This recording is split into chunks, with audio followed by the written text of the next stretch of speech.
title really was the first major championship out of any championship established back in the 1970s, 1980s by people like Pat Patterson, the very first Intercontinental Champion. It was without a doubt, unquestionably, a championship that everybody wanted. Dean Ambrose was chasing it for over a year. He started chasing it last year at WrestleMania, and he finally got it at the end of 2015 after months of chasing the Intercontinental Championship. A very deserving accolade coming for Dean Ambrose, and I'm really excited to see where we go from here. Get in on the conversation, guys. Let me know what you think of the brand new Intercontinental Champion Dean Ambrose, who is continuously feuding with people like Kevin Owens. Really appreciate what they've done with the Intercontinental Championship storyline, because they've thrown Dolph Ziggler into the mix now, and they've also thrown the former Intercontinental Champion Kevin Owens into the mix. We've already seen a triple threat match between the three individuals, and there's so much that could come from all of this we've seen in recent weeks on SmackDown. One thing to take note of is the fact the Intercontinental Championship seems to become the focal point of SmackDown in recent weeks. It's gotten into the main event slot on SmackDown, and we've seen a lot of opportunities given to people like Dolph Ziggler in this main event slot of SmackDown over the Intercontinental Championship. And I also really appreciate the confliction between Dean Ambrose and Dolph Ziggler that has come out of everything that's happened between Owens and Ambrose in recent weeks. I also really appreciate the wrestling psychology we're seeing from Dean Ambrose putting over people like Kevin Owens and Dolph Ziggler. It's not that Dolph Ziggler needs someone to put him over in terms of a wrestling psychologist. No doubt he would jump at the opportunity to work with some of the best wrestling psychologists of the business like Jake the Snake Roberts and Roddy Piper if he were still with us. But the thing is, someone like a Kevin Owens really needs a wrestling psychologist more than what a Dolph Ziggler does, because Dolph Ziggler has his uncanny athletic ability to rely on, in my opinion. As long as he has that, he needs nobody more so than what Kevin Owens needs, and that's more than what I can say for Mr. Owens, who's kind of just there. He's a foreigner who's come in from Canada, and he's just made an impact based off of his impression that he's left in the wrestling business rather than just having help from a wrestling psychologist. So that's going to be a bit different for Kevin Owens, being put into the ring and paired up against Dean Ambrose, really showing us what Kevin Owens can do. No doubt he has a bright future thanks to people like Dean Ambrose. But the thing is, right now, all the focus, the spotlight, the 15 minutes of fame is on Dean Ambrose, and I'm really proud that Dean Ambrose has finally gotten to this opportunity in his life, been given this opportunity. He reached up, grabbed the real brass ring, and he made the most of it. And that's what I think everybody, what every NXT wrestler needs to inspire to do. Hell, even Samoa Joe, even people like Sting can learn from this.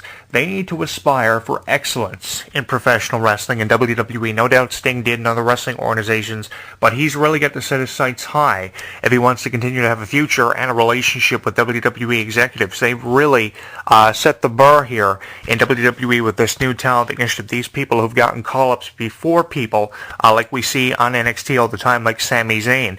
I think that someone like a Dean Ambrose is setting a great example for someone like Sami Zayn, and there's so much that can come from Dean Ambrose's first reign as Intercontinental Champion. I'm not saying he's going to be as good as a Shawn Michaels or a Bret Hart, because he'll never be as good as a Shawn Michaels as Intercontinental Champion. Remember his matches with Razor Ramon and Double J, Jeff Jarrett, and the Dean Douglas. We all remember Shane Douglas's first gimmick in WWE and how disastrous that was. But the thing is, Shawn Michaels made the Dean stand out, just as he did people like Goldust and Double J and Stone Cold Steve Austin and Sid Justice. In his first reign as Intercontinental Champion, it catapulted him and countless others to WWE Championships, which leaves us with the impression and the thought of possibly Dean Ambrose being catapulted into championship opportunities in the future. Now, he has competed in matches with Seth Rollins for the championship, and he really pushed Seth Rollins just as Seth Rollins pushed him beyond their physical limits. But the thing is, I think the Intercontinental Championship is just to see how good Dean Ambrose really is, and he's got to prove a lot to WWE executives, and I think he's going to be able to do that. He wanted to get his name on the wall at WWE headquarters, and I think I can get away with saying that he undoubtedly accomplished that goal of wanting to get his name on the wall. The likes of people like Shawn Michaels, Stone Cold Steve Austin, Bret Hart, Owen Hart, so many people, even The Rock, held the Intercontinental Championship. And with how good of a champion The Rock is, you have to deal the fact that you have to deal out the fact that there's got to be a lot of pressure on the shoulders of Dean Ambrose, because we've seen some phenomenal Intercontinental champions. Hell, even Pat Patterson was a great Intercontinental champion. China was another one. But when you have Intercontinental champions like The Rock, who were so good on the microphone, and God knows they were so entertaining, because when it came to cutting a promo and getting down to business, you couldn't ask for anybody better than the People's Champion, The Rock, to be representing the Intercontinental Championship and to have used it as a stepping stone, just as Double J did back in the early 90s, to catapult his music career and head to Nashville like he allowed in the first few years of his first ever wrestling gimmick that was given to him by WWE, which really wasn't something that really stood out until Double J won the Intercontinental Championship, just as nothing really stood out for people like Rocky Maivia until they won their first Intercontinental Championship for Stone Cold Steve Austin. Remember the neck story and the neck issues of Stone Cold Steve Austin? That was because of him winning the Intercontinental Championship. If he would have had a neck injury without that championship, it probably wouldn't have stood out as much as what it did in the late 90s. So the Intercontinental Championship can be credited to a lot of success that's been seen by some of the biggest names in this industry. So will we see that same amount of success for someone like a Dean Ambrose? It remains to be seen, but if I had to gamble, go out on a limb, make an early prediction, kind of foreshadow what's in the future for Dean Ambrose, I think I could get away with saying that Dean Ambrose could go down in history as being one of the most fun, one of the more energetic, and one of the most unpredictable Intercontinental champions that we've seen early on here in 2016. Coming out of 2015, which was an incredible year for Dean Ambrose. The ladder match between Dean Ambrose and Seth Rollins was incredible. The way, of course, it was hyped up.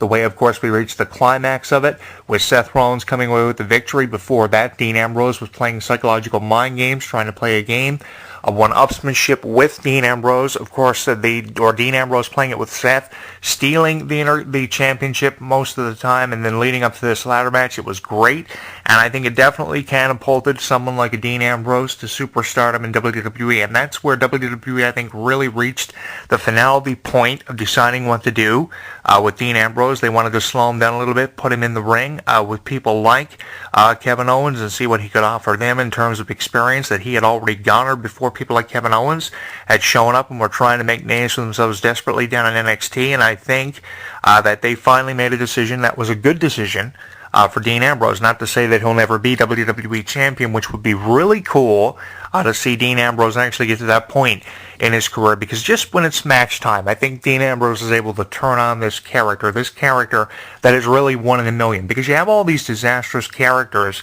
that come in WWE, but when it comes to getting on the microphone, when it comes to being funny, when it comes to being entertaining, and dare I say very unpredictable, Dean Ambrose always comes in and finds a way to entertain, just as The Rock did, just as Stone Cold Steve Austin did, just as one of his successors of the past did, like Brian Pillman, and one of the inspirations I truly believe, even though it's never referenced, behind the Dean Ambrose character, Brian Pillman. Of course, I really believe he was a true inspiration behind the Dean Ambrose character, just with how crazy he is, and he has this switch that can be flipped at any given moment. How fun is it being a Dean Ambrose fan, and how equally fun is it watching Dean Ambrose? How fun is it for me, you may be wondering in the back of your mind?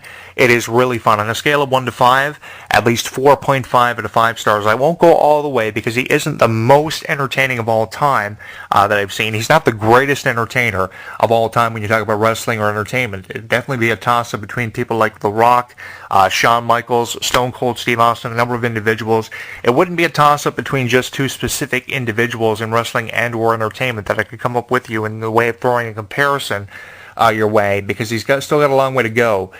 Dean Ambrose is someone who you can easily get the next decade out of if he's not overworked, which I really appreciate that he's not being done. He's just really being picked up with, influence now because of so many wrestlers being on the DL. It seems like Dean Ambrose is being overworked because there are so many wrestlers on the DL, like Seth Rollins and Sting right now, and Randy Orton, three of your biggest names this close to WrestleMania, which is something that you don't want. But I really appreciate now how WWE are finally getting behind Dean Ambrose. The wheel of endorsement really is turning for Dean Ambrose. The wheel or wheels of endorsement are turning for Dean Ambrose, and I think the potential of Dean Ambrose is literally endless and very unpredictable at this point in time. How can you not be a fan of Dean Ambrose and go without recognizing how much he has accomplished in such a short period of time. I don't think anybody can, because the fans of Dean Ambrose are up in the millions, and the bandwagon and the support for Dean Ambrose is coming in endlessly. And that's something that needs to be documented, either for a written column like In This Corner with Jonathan Clarke. I know that's a bit of a Mick Foley cheap plug there for you, talking about literally hundreds of issues with professional wrestling, and or video blogs on YouTube, much like this channel at Jonathan Clarke 22, another cheap blog post that I could throw your way, youtube.com/Jonathan Clarke 22. I think that's more of what people like columnists on their columns, for their weekly columns or their video blogs on YouTube, really need to be talking about. And if there was one issue that could be highlighted without, really forcing the issue or shoving it in your face, I think it is Dean Ambrose, really. That's why I've been writing about him so much for my written column In This Corner with Jonathan Clarke, blogging about him endlessly. For YouTube videos, different YouTube videos I've posted over time on my channel, which you can smash the subscribe button to, by the way, at Jonathan Clarke 22. If you like any of my content, make sure you smash that subscribe button in, literally, because I really appreciate your subscriptions to my YouTube channel, and I also appreciate your thoughts in the comments of my videos at Jonathan Clarke 22 and your tweets at Jonathan Clarke 1 on Twitter with creative hashtags, hashtagging Ambrose Crazy.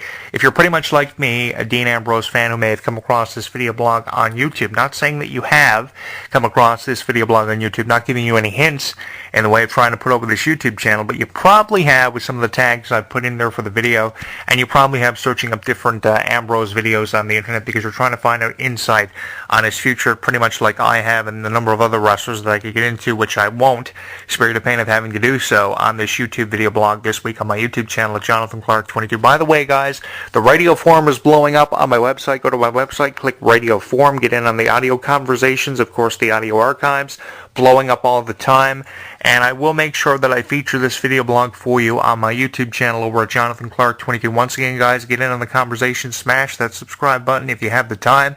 Also get in the conversation on my Facebook page over at facebook.com/HEW Entertainment, which I am really proud is up to over 1,500 subscribers, and you can give me a tweet on Twitter at Jonathan Clarke 1 with over 60,000 tweets and hundreds of followers. Guys, thank you guys so much. Get in on the conversation also over on my Google Plus fan page at HEW Entertainment. And I guess that does it for our first video blog, our first official video blog of 2016. Last night in New York, they dropped the ball in Times Square in front of over 1 million people. Congratulations, New York, for putting up the numbers you did for the 2016 ringing in of the new year. Absolutely unbelievable. I posted teaser videos of this on my Facebook page and tweeted them out for you on Twitter at Jonathan Clarke 1. Wasn't expecting the turnout that we saw, the total of over 1 million plus people jam-packing Times Square. I know there was a lot of upset people because they didn't want that amount of people to be advertised on television given the terrorist attacks recently in Paris and different parts of the world over the last decade. But hey, it's the dropping of the ball in Times Square. If it's going to be promoted, if anything is going to be promoted for 2016, you had to have known it was going to be that with over 1 million people